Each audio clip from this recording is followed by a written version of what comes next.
le plus grand rassemblement de VTT en France, 45 000 visiteurs sur 3 jours. Une formidable vitrine pour Villard-de-Lans et pour les plus grandes marques de VTT électriques. Elles sont toutes là, Lapierre, iBike, les leaders du marché, et leur challenger, Moustache. Une marque française réputée pour ses vélos haut de gamme.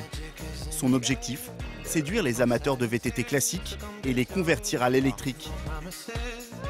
Ça va, il fait beau? On est bien? On est super bien. On va super bien là, c'est clair. On va tester des vélos un peu ou pas? Avec plaisir. Ouais. Qu'est-ce qu'on teste? L'électrique? Et ce n'est pas gagné, car selon Sébastien, le papa, c'est un sport de fainéant. Non, moi, voilà, effectivement, là, il va falloir au départ, j'étais contre l'électrique, moi.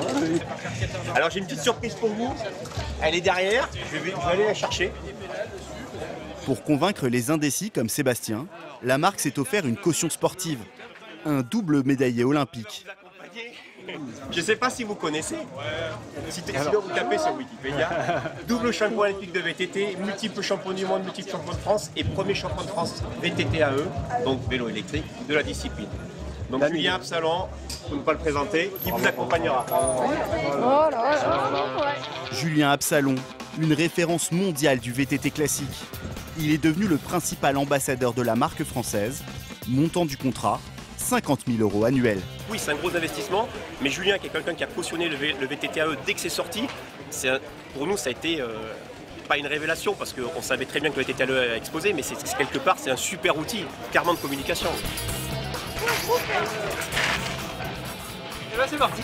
Pendant les 3 jours du festival, le champion enchaîne les sorties avec les visiteurs comme Sébastien. C'est vraiment une belle machine. Et là, c'est un carbone, donc c'est vraiment... on est sur quel poids, même pour un VTT électrique? On est aux 20 kilos. 22 kilos. Combien? 22 kilos. Bon test. Merci. Un vélo à 7 000 € tout de même. Sébastien et sa famille s'élancent. Plus tu vas avoir de vitesse, plus ça va être facile à contrôler. On sent pas du tout le poids du vélo. Là, on voit quand même la pente et Ouais. c'est quand même très très raide. Le père de famille teste les suspensions. Chemin de terre, herbe, forêt. Le sportif s'amuse, mais il n'est pas convaincu à 100%.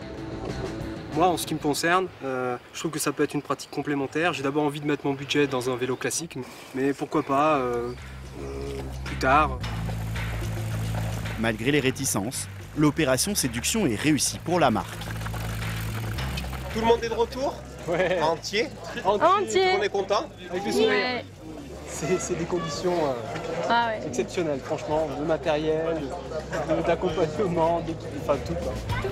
Grâce à sa notoriété, le double médaillé olympique est peut-être en train de faire changer d'avis les plus sportifs. Voilà. Merci, je pense pas trop fatigant. C'est plus fatigant de faire du VTT ou pas? Pas pareil. Du jus? Oui. Andy, Andy. s'il te plaît. Peut-être de futurs pratiquants de vélo électrique. Une communication astucieuse.